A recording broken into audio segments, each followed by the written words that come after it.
എല്ലാ പ്രിയപ്പെട്ട ഫുട്ബോൾ പ്രേമികൾക്ക് നമ്മുടെ പുതിയൊരു വീഡിയോയിലേക്ക് വീണ്ടും സ്വാഗതം. ഇത് ബ്ലാസ്റ്റേഴ്സ് സോക്കർ. വീഡിയോയുടെ കടക്കും മുമ്പേ നമ്മുടെ ചാനൽ ഇപ്പോൾ 5Kയിലേക്ക് അടുത്തുകൊണ്ടിരിക്കുകയാണ്. ഇനി വെറും 65 സബ്സ്ക്രൈബേഴ്സിൻ്റെ കുറവ് കൂടി മാത്രമേ ഉള്ളൂ നമ്മുടെ ചാനൽ ഒന്ന് 5Kയിലേക്ക് എടുക്കാൻ. അതുകൊണ്ട് തന്നെ എല്ലാവരും ഒന്ന് നമ്മുടെ ചാനൽ ഒന്ന് സബ്സ്ക്രൈബ് ചെയ്തൊന്ന് സപ്പോർട്ട് ചെയ്യാനായിട്ട് ശ്രമിക്കുക. അപ്പോൾ നമുക്ക് നേരെ വീഡിയോയിലൂടെ തന്നെ കിടക്കാം.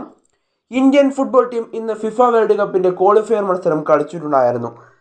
ഇന്നത്തെ മത്സരത്തിന് പ്രത്യേകത എന്താണെന്ന് വെച്ചാൽ സുനിൽ ഛേത്രിയുടെ വിടവാങ്ങൽ മത്സരമായിരുന്നു ഇന്ന്. ഇനി സുനിൽ ഛേത്രി ഇന്ത്യൻ ടീമിൻ്റെ ജേഴ്സി അണിഞ്ഞ് ആ 11ാം നമ്പറുകാരൻ ഇനി ഇന്ത്യൻ ടീമിന് വേണ്ടി ഉണ്ടാകില്ല. എന്നാൽ ഇന്ത്യൻ ടീമിൽ നിന്നും വിടവാങ്ങുന്ന സുനിൽ ഛേത്രിക്ക് നിരാശയോടെയാണ് മടങ്ങേണ്ടി വന്നത്. കാരണം ഒരു വിജയം അദ്ദേഹത്തിൻ്റെ അവസാന മത്സരത്തിൽ അദ്ദേഹത്തിന് നേടിയെടുക്കാൻ സാധിച്ചിട്ടുണ്ടായിരുന്നില്ല. കുവൈറ്റിനെതിരെ ഇന്നത്തെ മത്സരത്തിൽ 0-0 എന്ന് പറയുന്ന ഗോൾ രഹിത സമനിലയിലാണ് ഇന്ത്യ പിരിഞ്ഞിട്ടുണ്ടായിരുന്നത്. അതുകൊണ്ട് തന്നെ ഇപ്പോൾ ഇന്ത്യക്ക് ഏഷ്യൻ കപ്പ് കളിക്കാനുള്ള ടിക്കറ്റ് ഇപ്പോൾ ഇന്ത്യക്ക് ലഭിച്ചിട്ടുമില്ല. കൂടാതെ ഫിഫ വേൾഡ് കപ്പ് ക്വാളിഫയർ മത്സരങ്ങളുടെ 3ാം ഘട്ടത്തിലേക്ക് ഇന്ത്യക്ക് കടക്കാനും സാധിച്ചിട്ടുണ്ടായിരുന്നില്ല.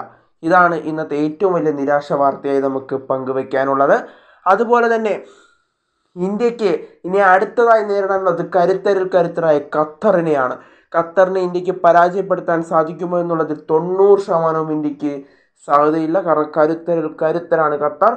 ഇന്ത്യയെ പല മത്സരങ്ങളിലും പരാജയപ്പെടുത്തിയ ഒരു ടീം കൂടിയാണ് ഖത്തർ. അതുകൊണ്ട് തന്നെ ഖത്തറിനെതിരെ വിജയം നേടിയെടുക്കാൻ ഇന്ത്യക്ക് പ്രയാസകരമായിരിക്കും.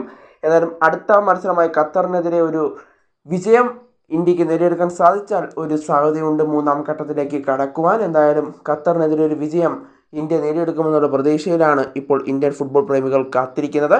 എന്തായാലും ഇന്ത്യ ഖത്തറിനെതിരെ ജയിച്ചു തന്നെ തിരിച്ചു വരട്ടെ എന്ന് നമുക്ക് ആശംസിക്കാം. എന്തായാലും ഇന്ത്യ ഇന്ന് സമനില വഴങ്ങിയെങ്കിലും മികച്ച പ്രകടനമാണ് ഇന്ന് ഇന്ത്യൻ ടീം പുറത്തെടുത്തിട്ടുണ്ടായിരുന്നത്.